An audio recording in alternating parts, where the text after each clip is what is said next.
Yes. Wangapi tunalenga kuhakikisha mwingine ana furaha? Wangapi tunalenga hivyo? Ndio maana ulimwengu huko kama ulivyo. Mtu akipata cheo analenga yeye na wakwake wawe na furaha na raha. Ambao ulisema wale wakwako ni wewe in fact. Mwisho wa siku sasa, mwisho wa siku anasahau kwamba hayuko sababu kwa furaha ya watu. Na atakosa furaha daima. Ukiwa unahudumia familia yako ipasavyo, yes, ni wito wako unajihudumia, inaweza kaa pia stressful. Lakini ukiwa unalenga, sijasema lazima ufanye, yes, ili usababishe furaha maishani wa mtu, sio lazima umpe kitu, lazima uwe. Kwa mfano, ukiwa empathetic, ukiwa sympathetic, badala ya kuwa apathetic.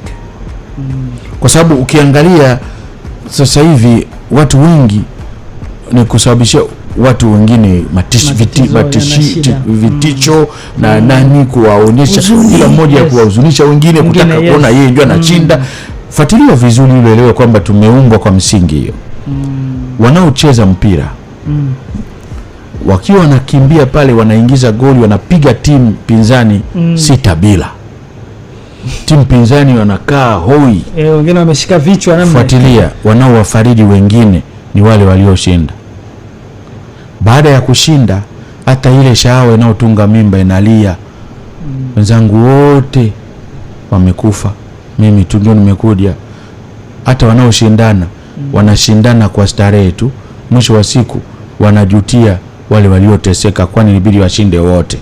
Lengo kuu la uhalisi wa mtu ni ushindi kwa wote, mafanikio kwa wote. Mmoja maskini, sote maskini. Mmoja tajiri, sote tajiri. Mmoja ana furaha, sote tuna furaha. Okay. Ndio principle ya uhalisi wetu. Boxer amempiga mwingine, baada ya kupigana anakwenda kumfariji yeye mwenyewe, anamtia mkono juu, yes, na yeye mshindi kama mimi. Yani ukiona mwingine anahuzunika, huzuni huo utakuingia wewe. Ukiona mwingine ana furaha, furaha ile itakuingia wewe. Kwa hiyo basically, universe ni one. Mambo tunaoongea hapa, watakao apply watashuhudia matunda maishani mwao.